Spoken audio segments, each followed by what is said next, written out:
ఖమ్మం టౌన్లో తలసేమియా రోగుల కోసం రక్తదాన శిబిరం పెట్టిరు. తలసేమియా ఉన్నోళ్లు ఎట్లాంటి జాగ్రత్తలు తీసుకోవాలని చెప్పిండు ఎమ్మెల్యే పువ్వాడ అజయ్ కుమార్.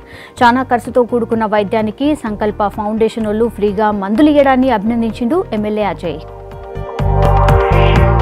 మీ ప్రయత్నం డెఫినెట్గా అనేక మంది చిన్నారులు బాలబాలికలకి ఉపయోగకరంగా ఉంటుంది. పేదలు మరి ఈ వ్యాధిగ్రస్తులైన వాళ్ళు ఖర్చుతో కూడుకున్న ఈ వైద్యాన్ని భరించడం అనేది చాలా కష్టమైన పని.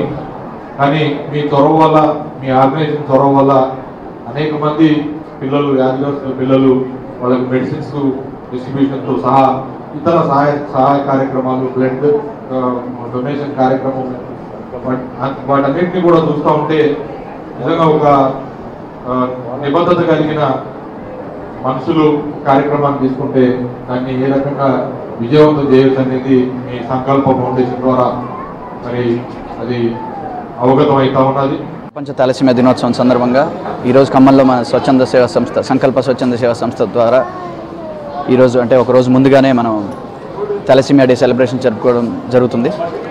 దీంట్లో భాగంగా ఈ తలసేమియా వ్యాధిగ్రస్తులందరికీ ఉచిత మందుల పంపిణీ, ఫిల్టర్ బ్యాగ్స్ పంపిణీ, అలాగే ఒక blood donation camp, Telangana medical sales representatives union వాళ్ళ తరపు నుంచి బ్లడ్ డొనేషన్ క్యాంప్ ఉచితంగా ఇవ్వడం జరుగుతుంది. మా సంకల్ప స్వచ్ఛంద సంస్థ తరపున 139 మంది పిల్లలకి ప్రతి నెల రక్తం ఇప్పిస్తున్నాము. సంకల్ప ద్వారా ప్రతి ఒక్క పిల్లోడు ఉచితంగా మందులు, ఉచితంగా రక్తము అన్నీ ఉచితంగా పొందుతున్న ఏకైక సంస్థ సంకల్ప స్వచ్ఛంద సంస్థ. ఈ సందర్భంగా నేను ప్రజలను కోరేది ఏంటంటే, తలసేమియా గురించి తెలుసుకోవాల్సిన విషయం ప్రతి ఒక్కరికి చాలా అవసరం ఉంది. దయచేసి ప్రతి ఒక్కరూ తలసేమియా గురించి తెలుసుకోండి.